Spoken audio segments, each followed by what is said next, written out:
So again, welcome everyone. My name is Mike Thill.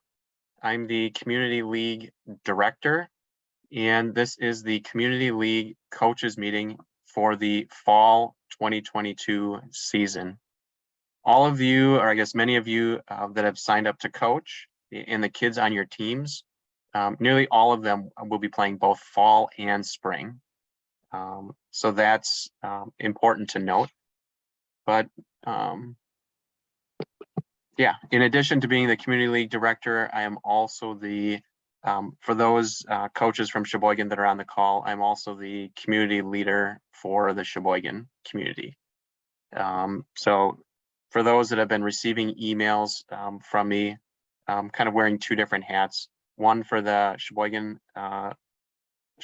contact, and then also for the director of the league. So with that said, the agenda for tonight, I'm going to share my screen.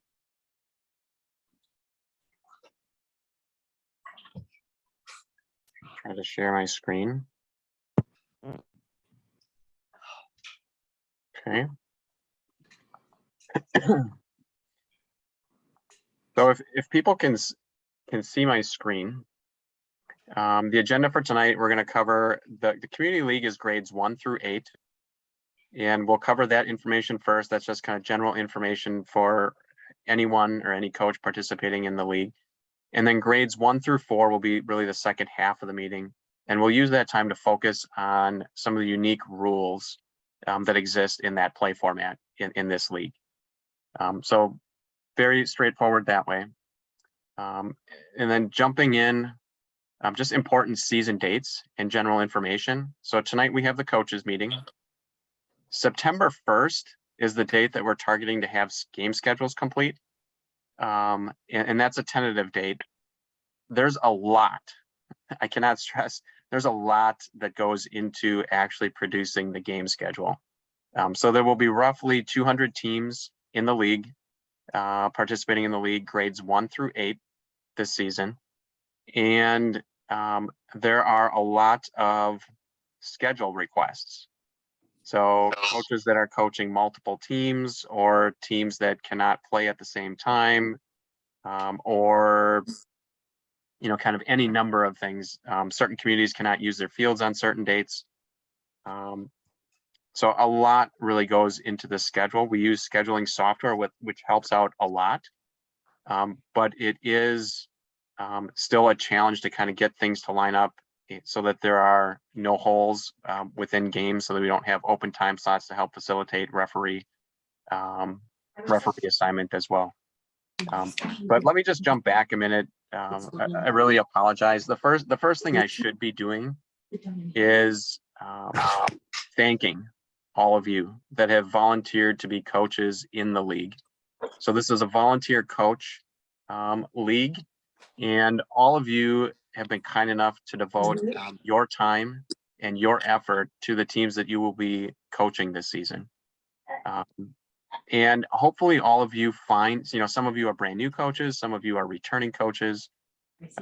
For those that are returning coaches, hopefully you would all agree that there's a lot of enjoyment that comes out of it. A lot of hard work, but enjoyment to see, smiling faces of the kids and, helping them to grow as individuals and have good sportsmanship, and then also learn the game of soccer. So thank you everybody for all that you do. But then jumping back in, so game schedules, September 1st is the date that we're trying to target there. The season is going to be on Saturdays. And again, for those of you that are returning coaches, this is nothing new. For those that are brand new coaches, this is maybe new to you. But on Saturday mornings, early afternoons, September 10th through October 29th. So we'll finish up by the end of October. Those are the league games. And then there's also a league-wide tournament. And that tournament is scheduled September 29th. And I have this wrong. September 30th. So it's that Friday, Saturday, and Sunday, October 1st and 2nd. All teams are included as part of what everybody signed up for. So I will be selectively reaching out probably to teams and community leaders just to verify that all of their teams are in, or if anything needs to change as far as like a team consolidation due to missing players and things like that. We'll get that all worked out. One of the things we may do is we may end up perhaps starting as early as the 29th on Thursday to try to get a lot of the games in. And the other thing that we're also looking at is adding a location or two to the venue. So last spring it was hosted entirely at Horace Mann, and it was jam-packed. So we had games running from 8 a.m. until perhaps 7 p.m. Both days and on Friday. Friday was just in the evenings. So we're going to look to see if we can improve that atmosphere by adding a location or two. And then perhaps we'll see, about some teams maybe not wanting to play on Sunday and figuring that out as well. Divisions will be in the league by grade and gender. So a first grade girls division, a first grade boys division, etc. The exception of that is the 7th and 8th grade division will play together. So 7th and 8th graders will play on similar teams, or if on separate teams if there's enough players within a community. And the other thing, I guess, a thing to mention, if a community does not have enough players to form a team for each grade, 2 grades can be combined. And then I've worked with the community leaders in each of your respective communities to determine the best fit for that team, which division it will be placed in. So if it's a 3rd and 4th grade team, should it be in the 3rd grade division or should it be in the 4th grade division? Or, depending on how many of each grade is, generally it's predominantly the grade makeup of the team that's a division it would be slotted. And then pools within the divisions. What we did last season is we took the fall win-loss records and we created the spring schedule. We put pools in place because we have enough teams. In some instances, there are 20 teams in a division. So we could say, these teams won the majority of their games, they can play against each other, and these teams lost the majority of their games, they can play against each other. This fall will be a little bit, we'll have some insight into that, but some of the teams are brand new again. The pools won't be quite as small as what they were in the spring, so we'll leave it a little bit more wide open, a little bit more alternatives, the different teams that you'll end up playing. And the different communities that are participating in the league, I should have opened with this as well. Port Washington is new to the league this season, so they would be the community furthest south. And then we have Cedar Grove, Belgium. We have Oostburg, Sheboygan Falls, Sheboygan, Kohler, Howards Grove, Manitowoc, and Elkhart Lake. So I apologize. I think there are 9 communities. I don't think I left anyone out. So it should be a lot of fun. Most every drive is within 30 minutes. There'll be some situations where maybe the furthest south and the furthest north don't play each other, just to kind of help facilitate that. Okay. The tournament game schedule is not going to be released the same time as the regular season schedule. So again, the priority right now is getting the league schedule completed and out there and available for everyone. The tournament schedule hopefully doesn't lag too far behind that. So ideally by, let's say, the middle of September, at least 2 weeks before the tournament, that we have that complete as well, so that we can have people sign up for volunteer spots to work at the tournament. So more will be coming on that, but just the note that all of you will not have a game on your league schedule for that October 1st date, but that's because that is the league tournament date. So don't think that that's a bye. Player shirt and ball distribution will be coordinated by your community leadership. So I met with all the different community leaders, club presidents, and gave all of them the balls for all of your teams. Every player in the league gets a ball if the community has signed up that way. So they will be distributing that to you so that you can give to your players. And then shirts have also been completed for many of the communities. So the shirts for Howard's Grove, for Cedar Grove, Belgium, for Kohler, to practice their shirts, for Sheboygan Falls and Sheboygan are complete. So those will be getting distributed soon to all of you. Practice times and locations, that again will be coordinated within each community. Within Sheboygan, calling the Sheboygan Rec Department to reserve the fields. We contract with them for our field space and usage. And you'll be able to sign up for a spot. Other communities may be designating, times for certain grades to practice on fields. COVID-19 protocols, not nearly as, I'll say, strict as what they were kind of when that first came out really in the fall of 2020 when we started playing. But generally speaking, it's not really a COVID guideline, but teams are on one side of the field sharing a sideline. So a team on this half and a team on this half, and their respective spectators and fans are on the opposite side of the field, directly across from them. Referees will talk to each team separately and check equipment over before the game starts.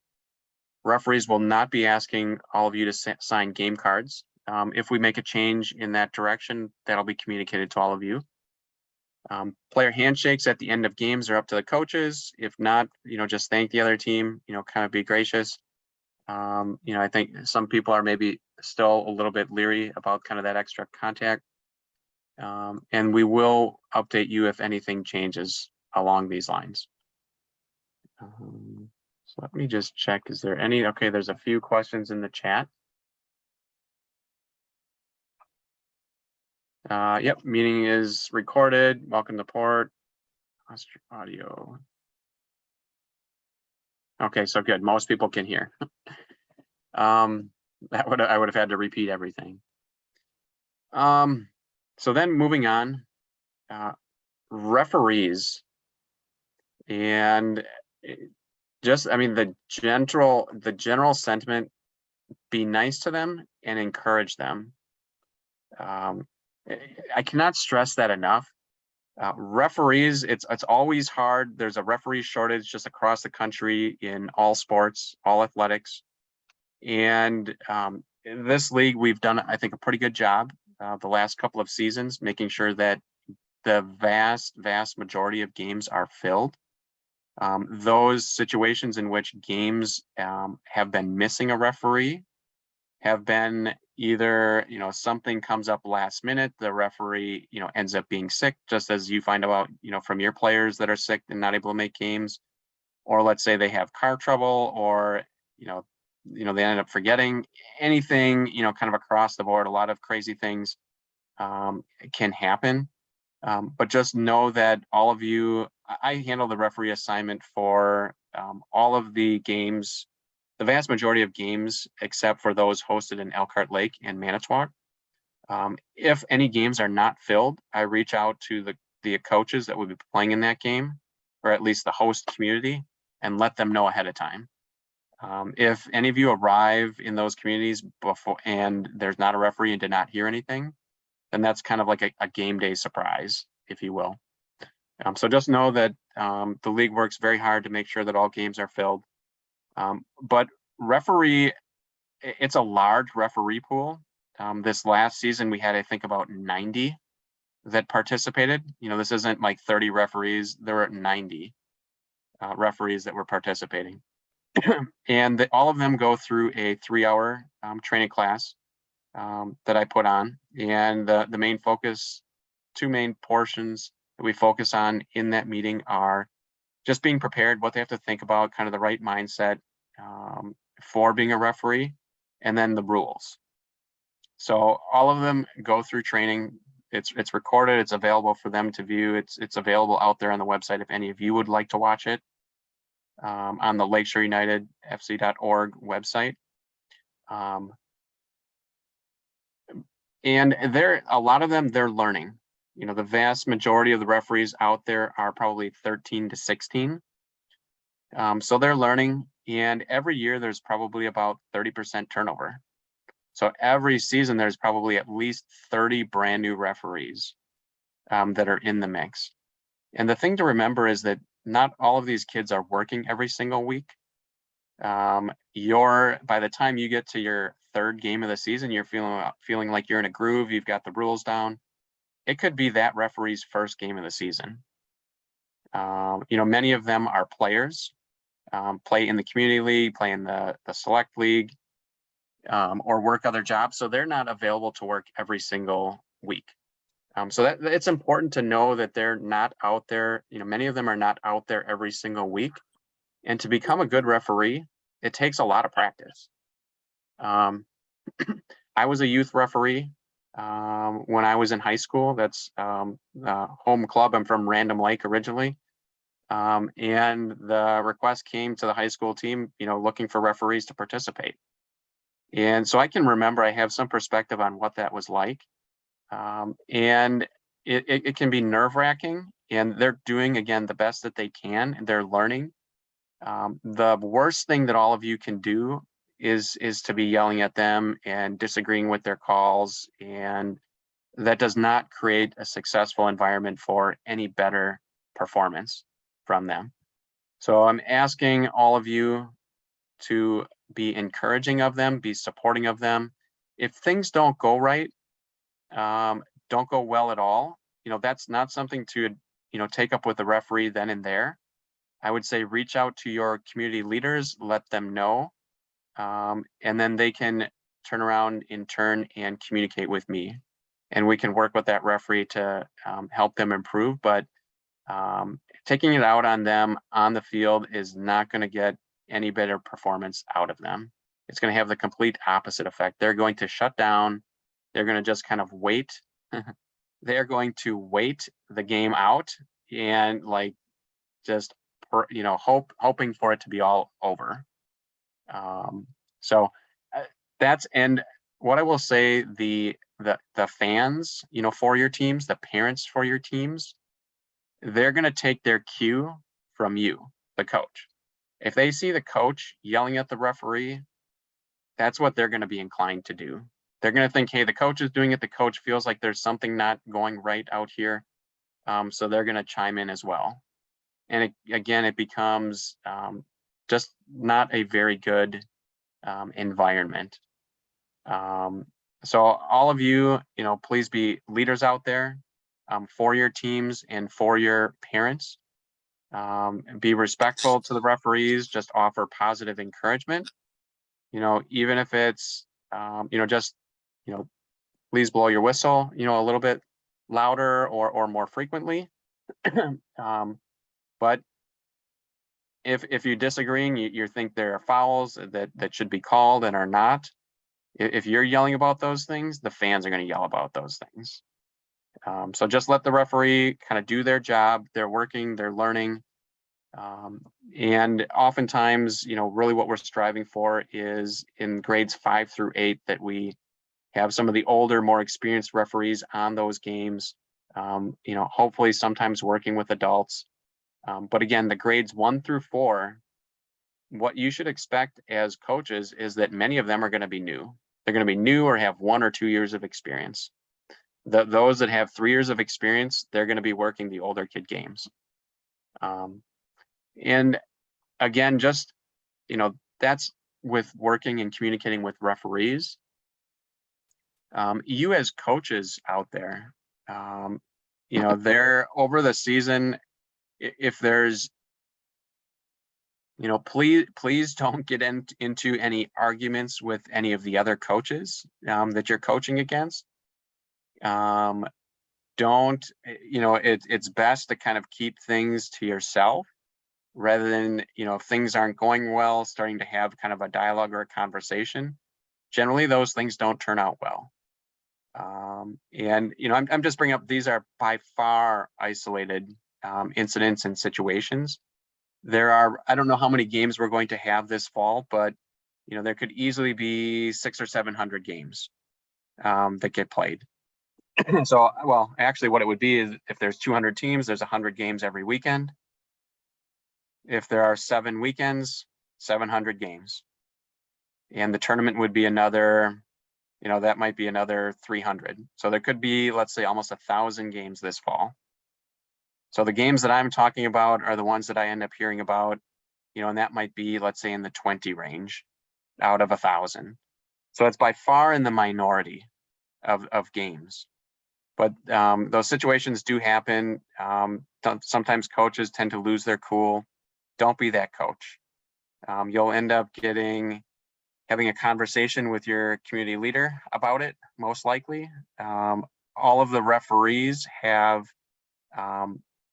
reporting back after the games, kind of roughly, the scores of the games and if there were any issues with them. So again, everybody, be role models out there. Just relax, especially, the kids are out there, they're having fun, they're competing. Everybody's working hard. Just be positive. Keep everything positive out there.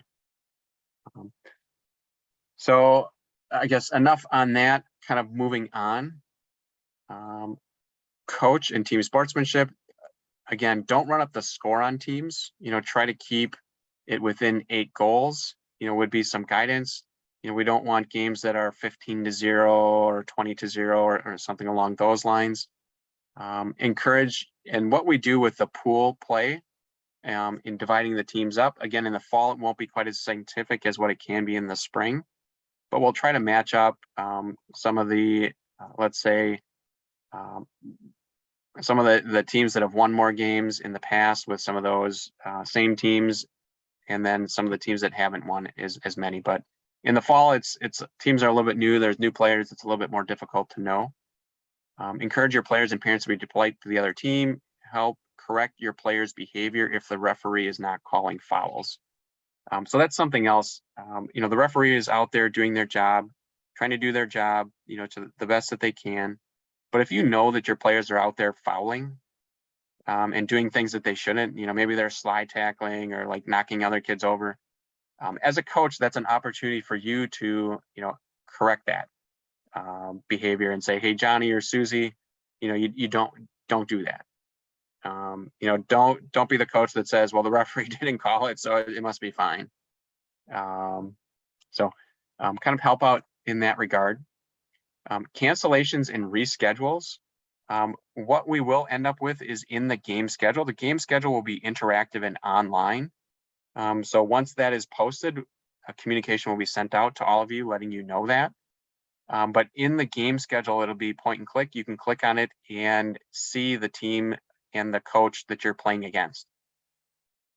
It will have the coach's contact information, phone number, email address, so that if in any event there happens to be a cancellation, your team cannot make it to the game, you don't have enough players, that would be something you would reach out to your community leadership and let them know that you're not going to be playing in a particular game, and that you would they would in turn reach out to me just so that I know to not have referees for that game slot. And then also to communicate that to your opponent. So that's kind of the coach's responsibility to do that. If you have enough players to play the game, ideally you're finding somebody to coach the game for you if you cannot be there. Really, the situation to cancel a game would be as if you do not have enough players to play. So a coach being missing, fine, kind of work with your parents to have somebody fill in for a game, or your community leadership. Maybe they have designated coaches that can kind of fill in. And then weather cancellations, that again would be, there'd be communication coming from your host home communities. On game days, it can be a little bit challenging. Maybe it's raining in Manitowoc, but it's not raining in Port Washington. There's a big enough difference there that it's not necessarily a cancel all games out there. So I would be working with each of the leadership to sort of figure that out, what games will be played, what games will not. And also, I guess field conditions can be different in different communities, obviously, depending on how much rain has been had and is out there. So question in the chat, does the opponent have to accommodate reschedule requests? That's a really good question. Ideally, between the two teams, ideally there would, and again, with respect to reschedules, once the game schedule is set and out there, if there are no reschedules due to weather events, out of the 1,000 games, ideally, let's say all but 10 end up getting played as is. So rescheduling should be something that, again, is very rare. There could easily, out of 200 teams, be 180 of, well, 100, at least 150 of them that don't have any reschedules. And let's say a couple between, the others. So it should be relatively rare. A team that is doing the canceling, if the other team doesn't want to make it up, ideally we're going to try to reschedule the games. We want everybody to have those games in there. The players that are on the team that's canceling, they oftentimes want to have the game. The players that are being canceled, being told that their game is being canceled because their opponent doesn't have enough players they want to play to. But sometimes it's usually the coaches would work together to figure out a reschedule and then work with me to figure out if that's going to work. Again, you have to watch out for other games that are being played, and referee availability is not a sure thing if it happens to be a weeknight reschedule. Oftentimes, many of the referees, again, are players and they have their own practices. So that becomes difficult. So, so kind of on a case-by-case basis, ideally the game does get made up.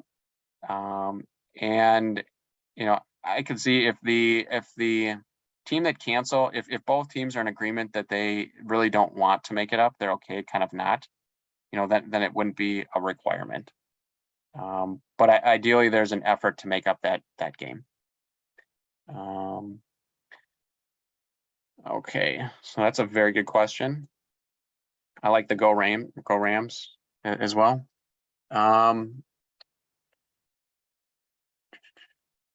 Okay, so that is cancellations and reschedules. Coach training.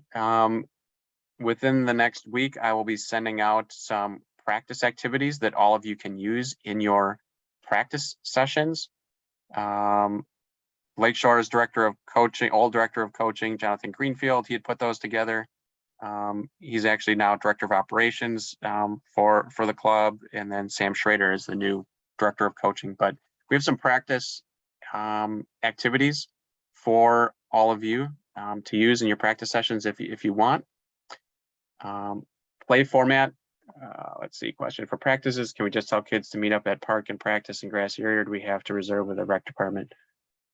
So I guess Mark's Sheboygan coach. You can use whatever space you work or would like or works best for your team. It doesn't have to be where the games are held. Just know that at least in Sheboygan, the game fields and game spaces are going to be the only spots that are guaranteed to have lines for the fields, and then also to have the goals that are of the size that will be used in the games. So if Mark, I think you've got a first grade group. If you've got pop-up goals that you want to use, that's fine, or do something along those lines. So good question there. Play format principles. I'd already mentioned separate boys and girls teams by grade, smaller fields with fewer players on them, especially the grades 1 through 4, to allow players to be involved in play more frequently, more touches, more play, more fun. And then those rules are essentially focused on the important aspects for player development, more so. Much of it is the decision to dribble or to pass.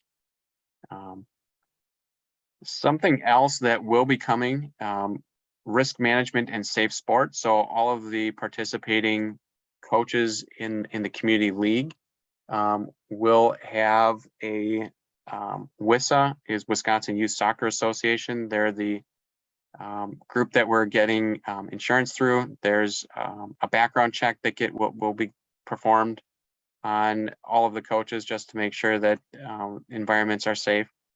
And then there is this safe sport, I think it's now Players Health, is a, when you take it the first time, it's longer, it's maybe 2.5, 3 hours of online video to watch, but it deals with, again, just appropriate behavior, watching out for bullying, between the kids, appropriate coach interaction with players, just recognizing injuries and concussions, just what to do in all of those scenarios. Oftentimes, coaches are very well intentioned about some of the things that they're doing, but this kind of really brings makes you think about that and just understand that, okay, giving a ride home without consent, giving a kid a ride home without consent from the parent is not a good idea. Just certain things that are very well intentioned, but we don't want to put anybody in positions that they shouldn't be in. So that's out there. Reimbursements will be coming if not received yet. I think there's quite a backlog there of needing to do that. I think my understanding though is that on a going forward basis, there's like a coupon code that gets used so that Lakeshore would end up getting just charged for those rather than everybody getting charged for that on their credit cards and then needing reimbursement. Yep, the Safe Sport, that will be coming out. Information about that will be coming out probably in the coming days. And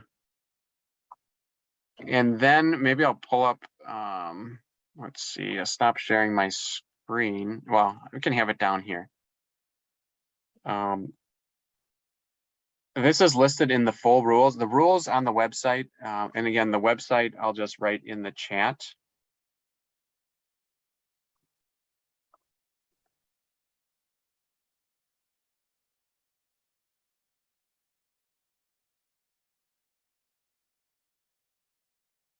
Underneath the referee section of the website is where the rules are. Maybe that's somewhat logical, maybe not totally intuitive for everybody that's looking for them. And in there, there's a play format section, and I'll actually open that up.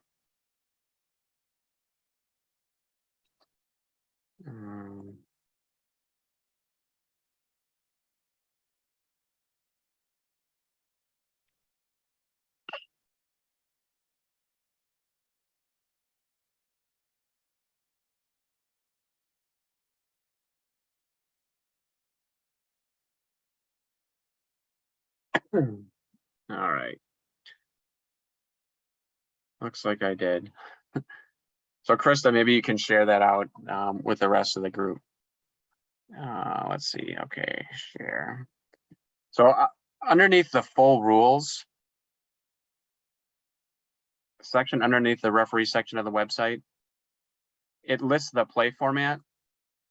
So first grade is 4 10-minute quarters. They use a size 3 ball. Minimum number of players to start would be 3. You play with 3, and the max roster is 6.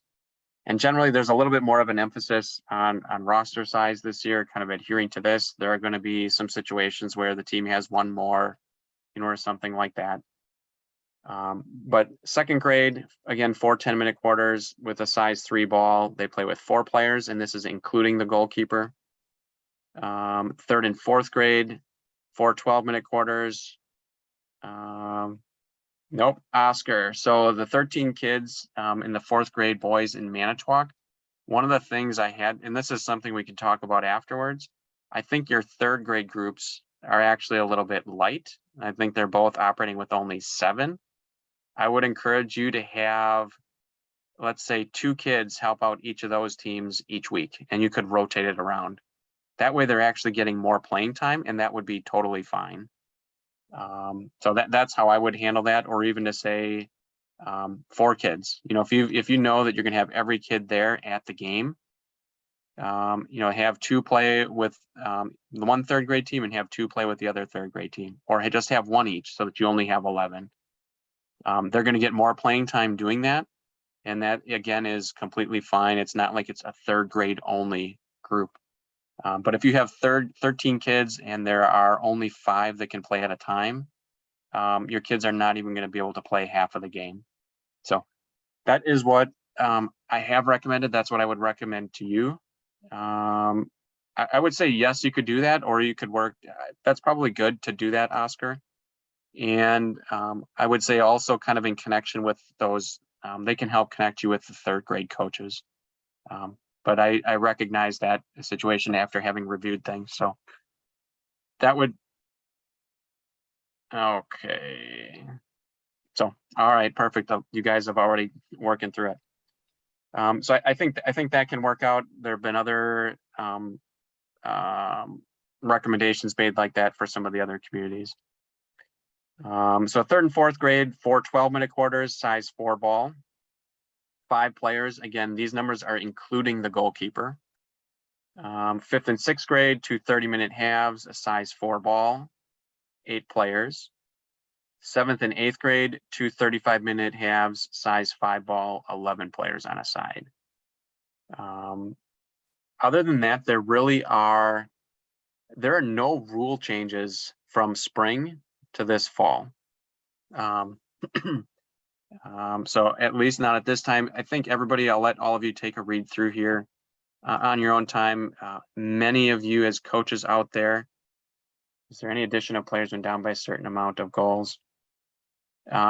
Field sizes, I can just recap with everyone real close. I don't know that they're listed online, but grades 1 and 2 are 5 by 10. So again, goal measurements are in feet. So 5 feet high by 10 feet wide. That is the same as last season. Grades 3 and 4 are using 6 feet high by 12 feet wide.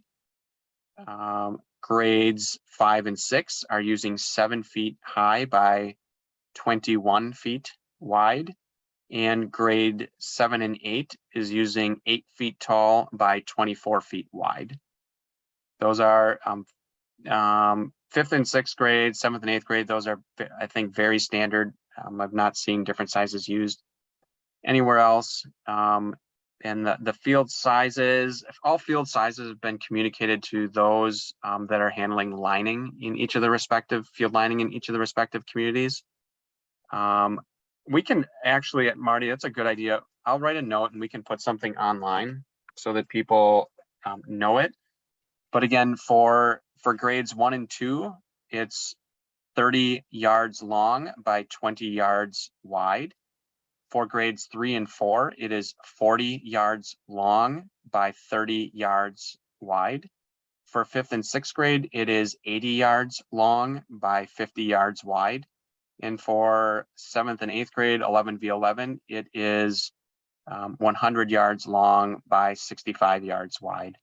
And of course, you know, maybe in the fifth grades 5 through 8, grades 1 through 4 should be pretty standard that's the case. Yeah, so field maps, writing this down, field sizes, and goal sizes, if for people that are curious. Yeah, real quickly, Field of Dreams, Field 1 is on Salmon Avenue.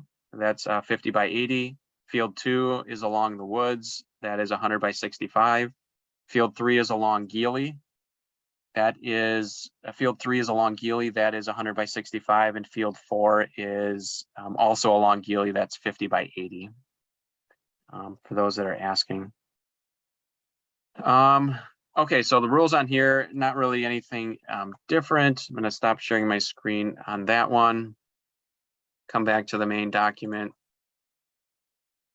Okay. So just generally one other thing, and I've been meaning to, you know, try to put together, something for coaches just about, things you don't think of until they actually happen out there. If we get any really warm games in the spring, in the fall, so let's say that we get a 90-degree day, and some of you, I think, some of us would normally think, well, we're guaranteed to maybe have a stoppage for extra water break, everybody. But I would suggest that if that is what you're thinking, before the game even starts, have that conversation with the referee. Because let's say some of the newer referees, you may say, hey, can we have water break? And they'll say, there's no water breaks in soccer. What are you talking about? So those are the things, if your expectations are at all different for what you're planning to see from what would normally happen, have that conversation with the referee ahead of time. Generally speaking, if a team shows up and they're short players, don't just everybody, stop and go home. Hopefully we can have a situation where there's at least a scrimmage. The referees are there, the players that have come are there. Play a game out there. It's okay. We don't keep league standings, for anything like that. The other thing that I should note is that there are going to be situations where teams are going to play and they're going to be of the same color if they're in the same community. So let's say Oostburg plays Oostburg on the game schedule. That would be a situation in which one of the teams is going to need to wear pennies. And similarly, if in Sheboygan, if it's Sheboygan's team names, the color is reflected in the team name. So you will know what color, if you're going to play a gray team or a green team or a navy team, that will be apparent. Or if, let's say, there'll be situations where Navy is going to play a black team. Well, even though those are different colors, they're going to be too close. We should have one of the teams wear pennies. And what I would put out there for all of you is that to make it easiest, maybe the home team would wear the pennies. So one team has traveled to come there. Don't make them also wear pennies. But again, kind of whichever group has them, they're going to be some bring pennies to the games. That's what I would suggest. So are there any? That is correct. Adding players only applies to grades 1 and 4.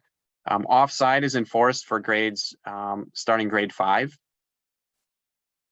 First grader coaches are not allowed on the field to help teach or coach the players. They should be on the sidelines. The thought is that those fields are,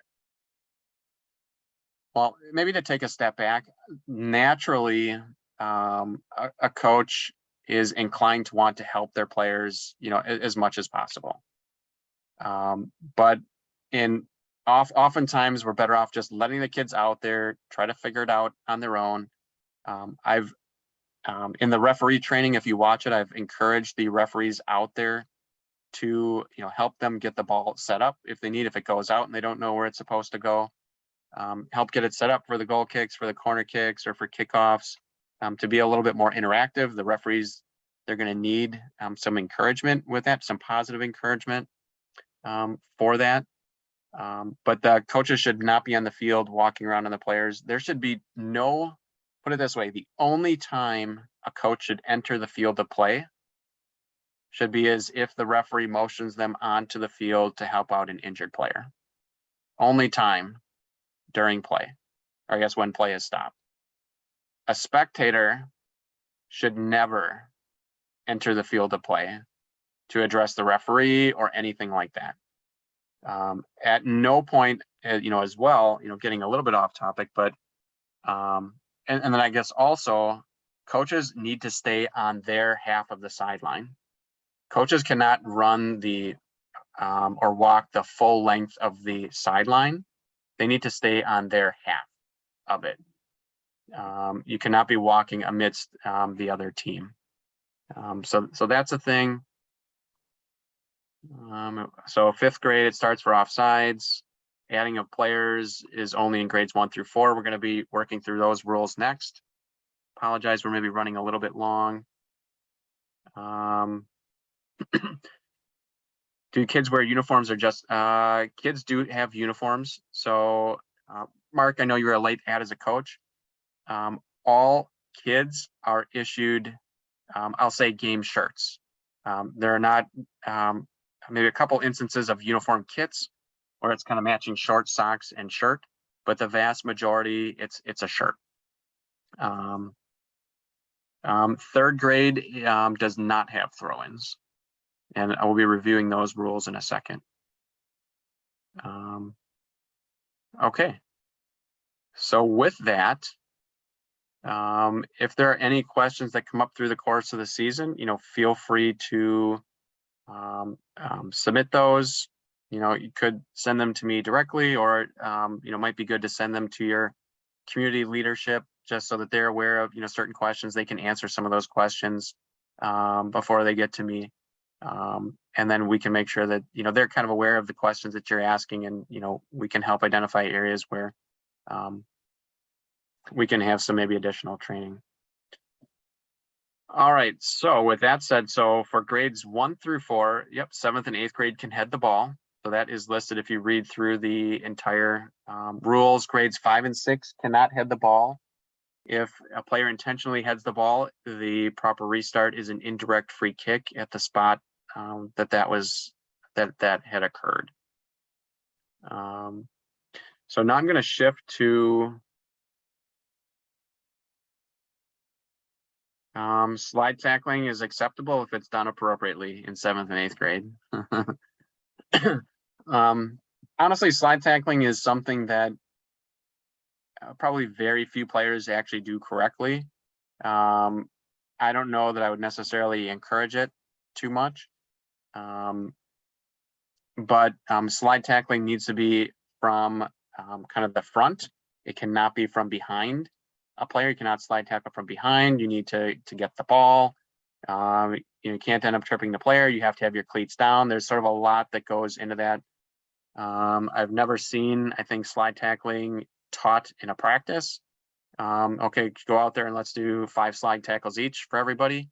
But it's something that just takes kind of a lot of practice out there.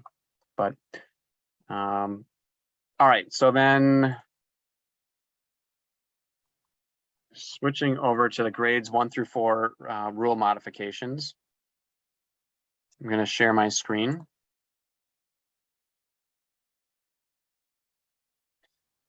They will be calling that to the best of their ability, I will say. Again, it's one of those that that probably does not get a lot of attention. It doesn't happen often.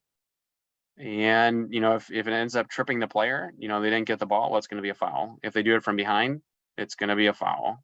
Should be a foul. Okay. So grades 1 through 4. All right. So in grades 1 through 4, there's only one referee that is used. The goalkeeper must wear a different color shirt penny than both teams. So let's say we have the gray team playing the black team. They cannot wear gray or black.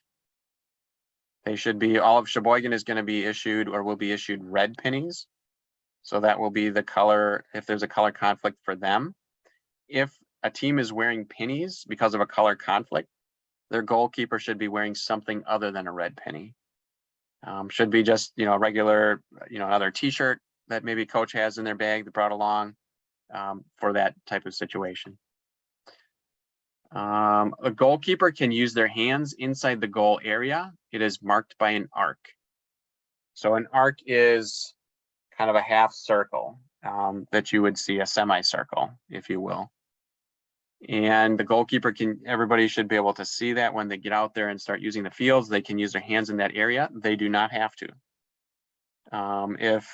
If you want to have your goalkeeper play as any other field player, you can do that. They just need to kind of wear something designating them that they are the goalkeeper. Also, the goalkeeper is not allowed to punt the ball. Again, we're on small fields. That's not the focus. They can throw, dribble, or pass it. So again, dribbling, if any of you are new to soccer, dribbling is the ball is down at their feet and they're moving it with their feet. They can do any one of those three things.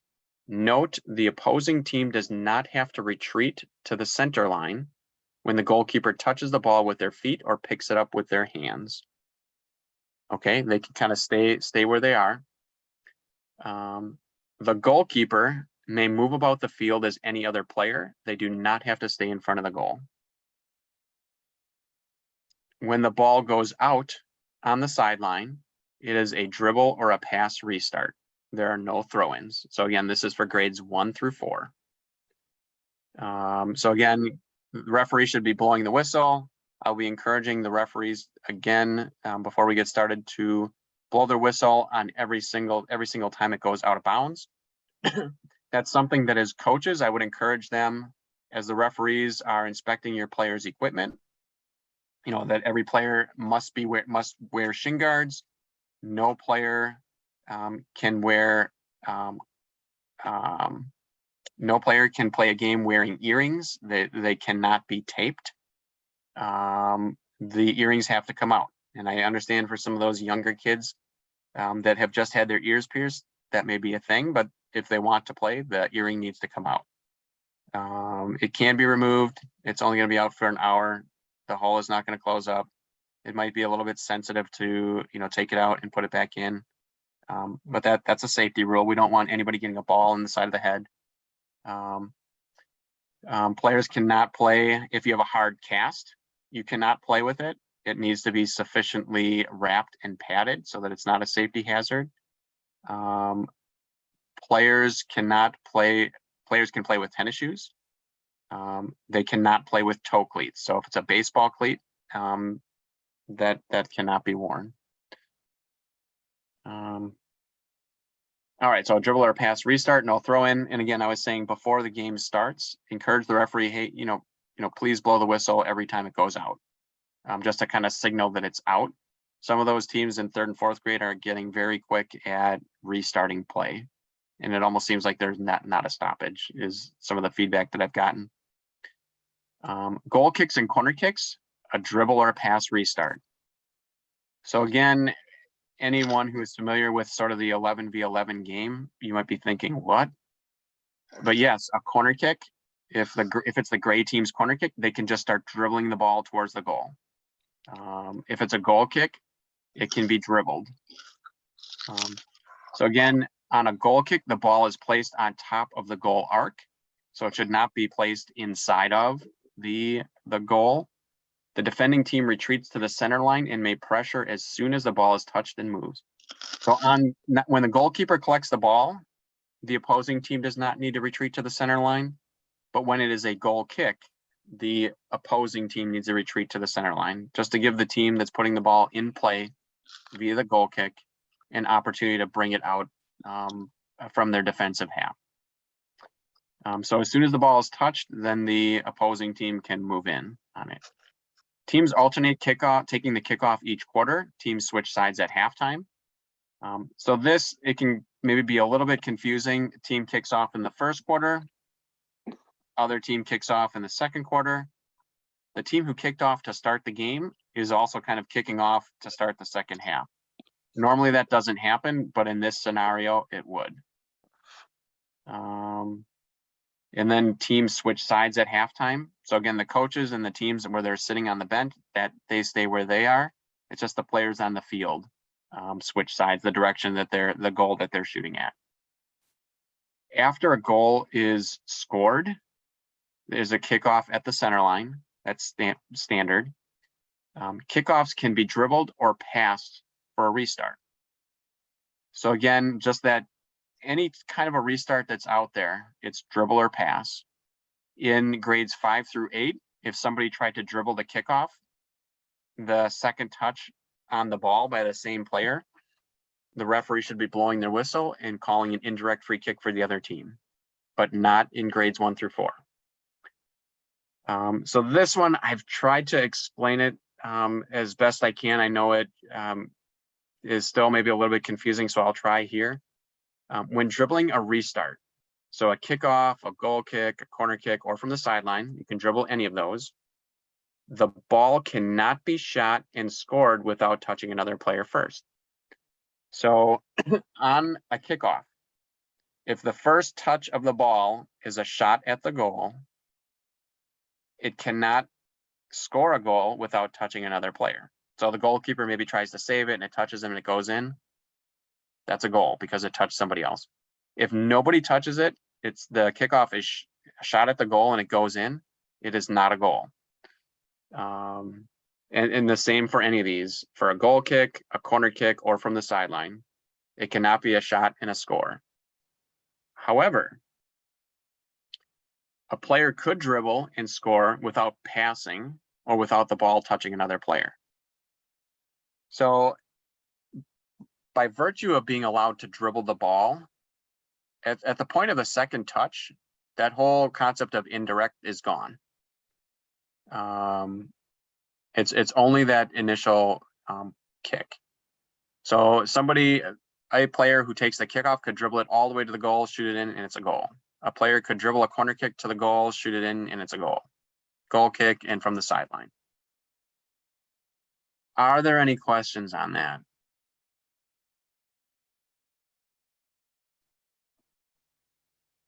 Okay.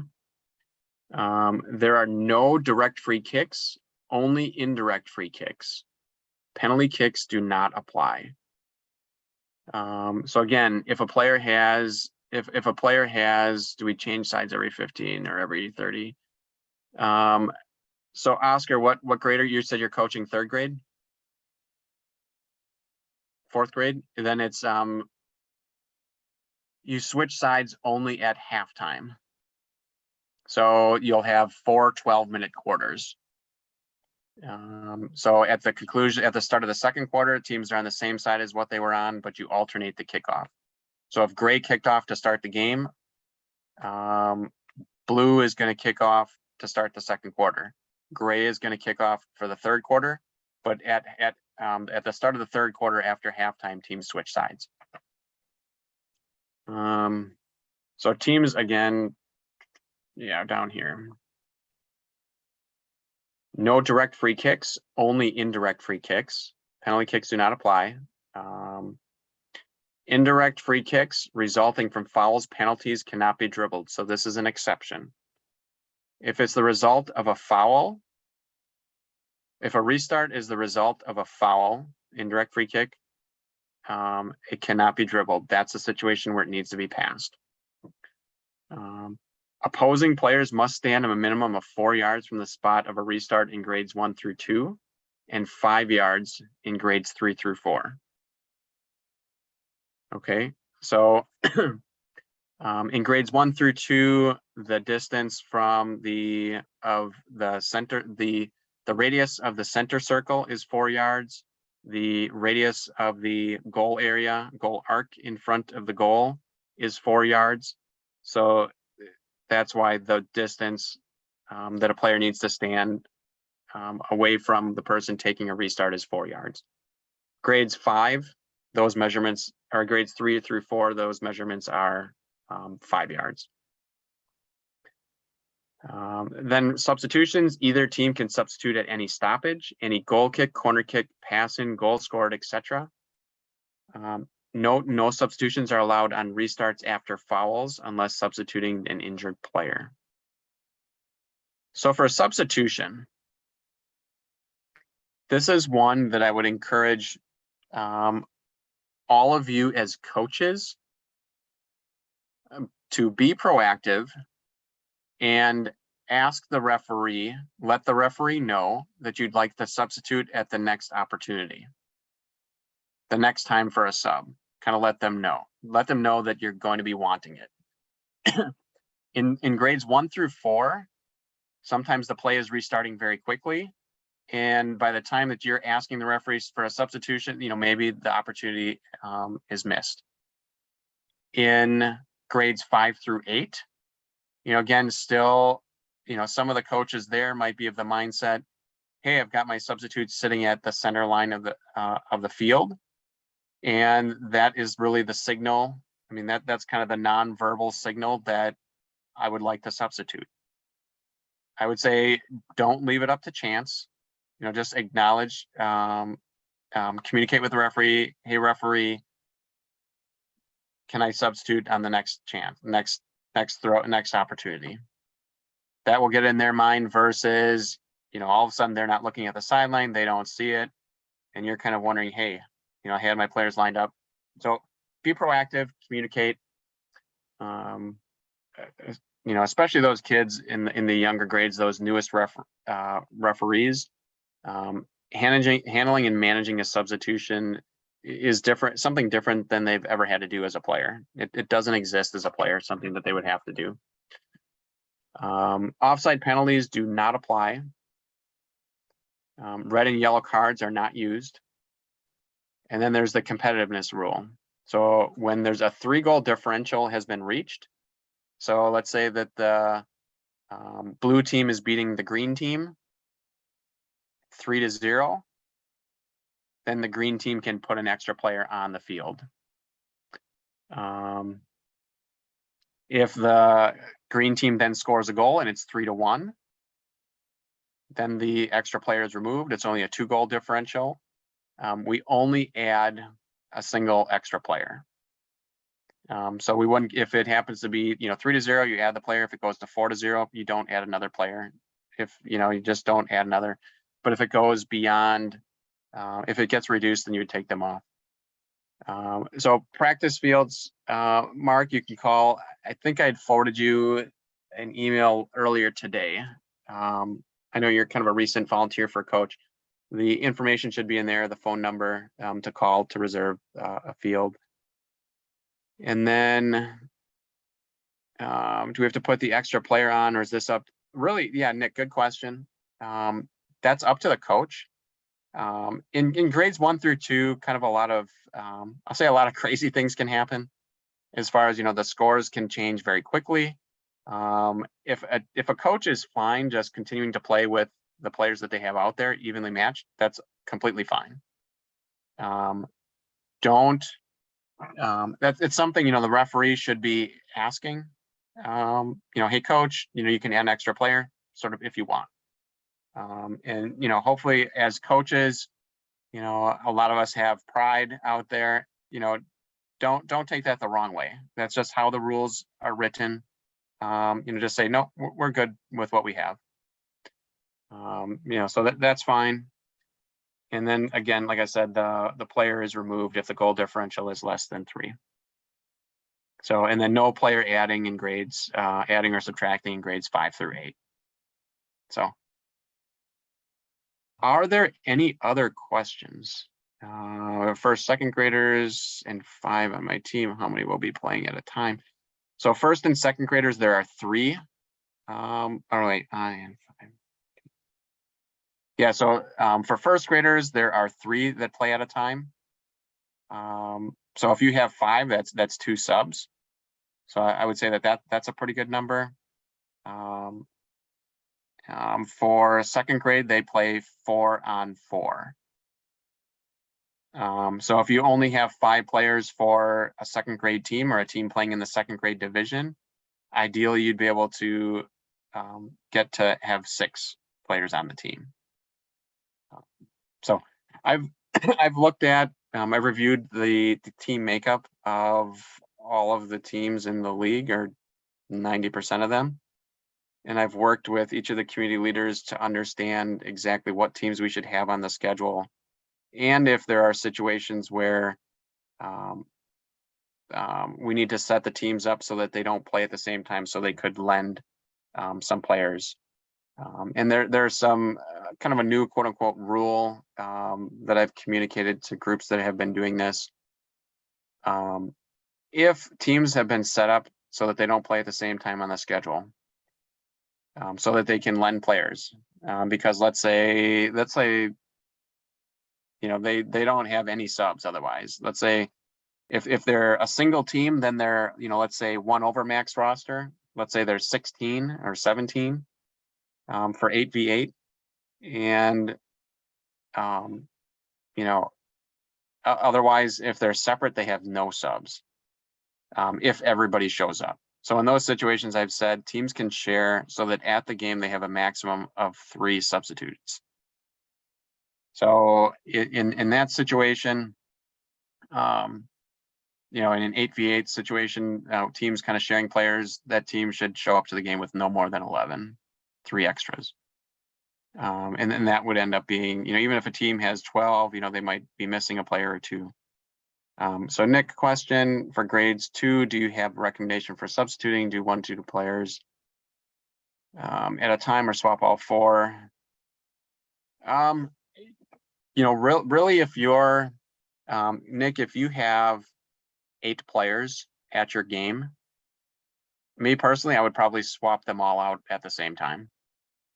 It's just easier to manage versus trying to keep track of, okay, I put 1 in here and I put another one in. I'm trying to do that. I would probably swap them all out. Should be a little bit easier to manage, a little bit easier for the players to understand. They're going to be some situation, you know, some kids are going to be thankful that they're getting called out because they need a break. Other kids who aren't getting tired, they're complaining that they're being brought out. But that's what I would do there. If you've got enough for a full swap, I would probably do that. And, you know, potentially you kind of break it. You might break it up and say, you know, hey, this, you know, half of you are going to play the first half of the first quarter and the others are going to play the second half of the first quarter. You might do something like that. Any other questions from anyone out there?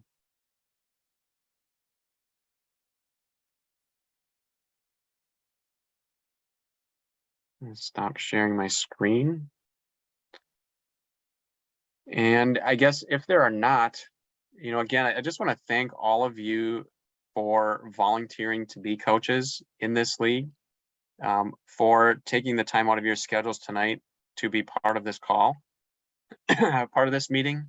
It allows you to be involved in asking some questions and hearing other things that other people have to say and participating.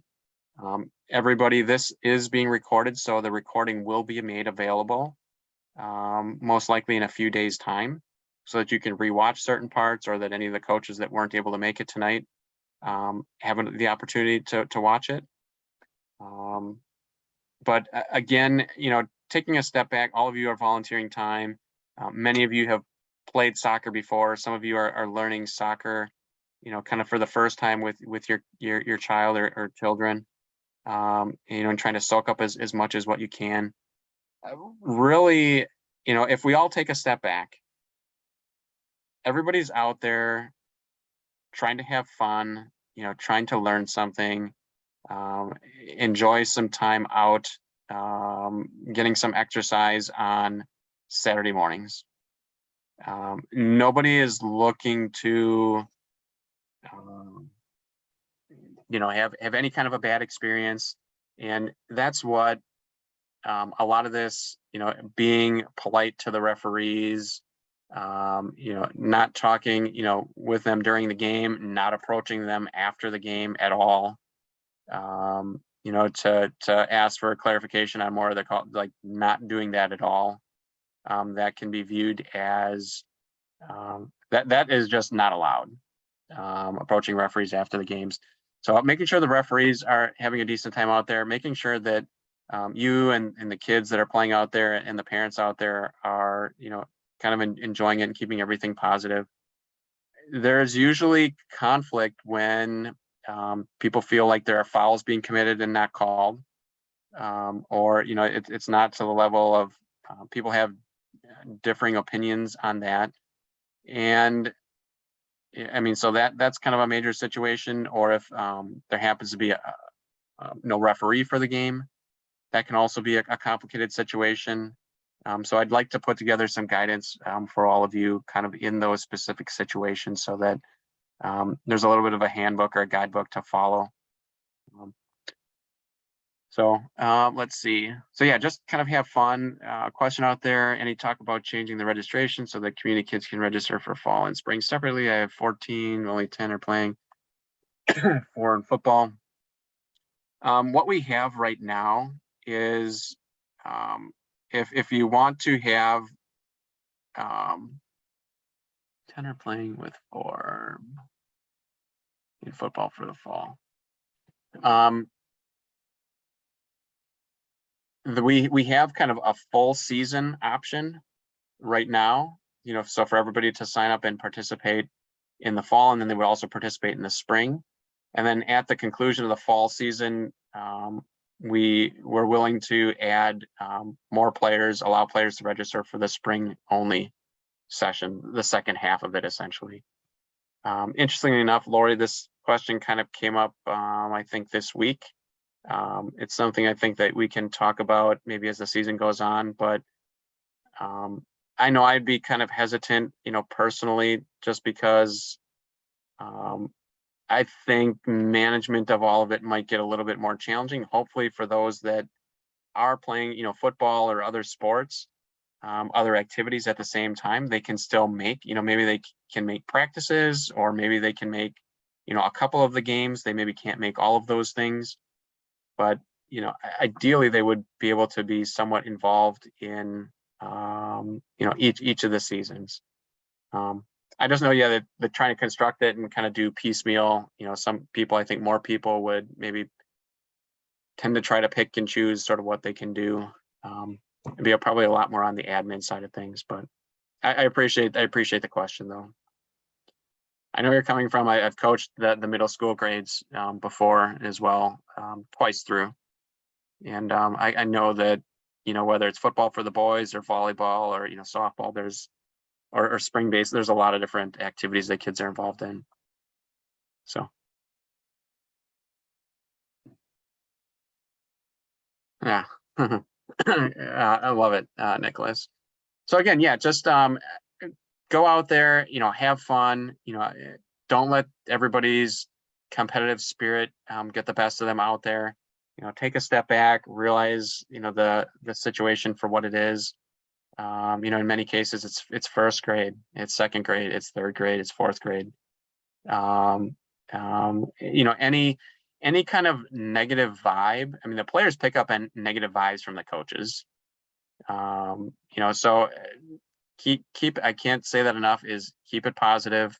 If you think that, hey, players aren't doing something that they, playing fairly out there, then they're going to start kind of complaining about that stuff too. So. All right. So with that, the last call for any questions.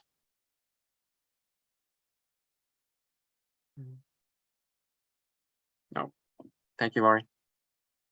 So with that, I think we'll call it a night. Everybody has a couple of weeks yet before the season starts to practice. Get some practices in with your teams before that first game. And, again, hopefully we have great weather this fall, and everybody has a great time. So thank you all.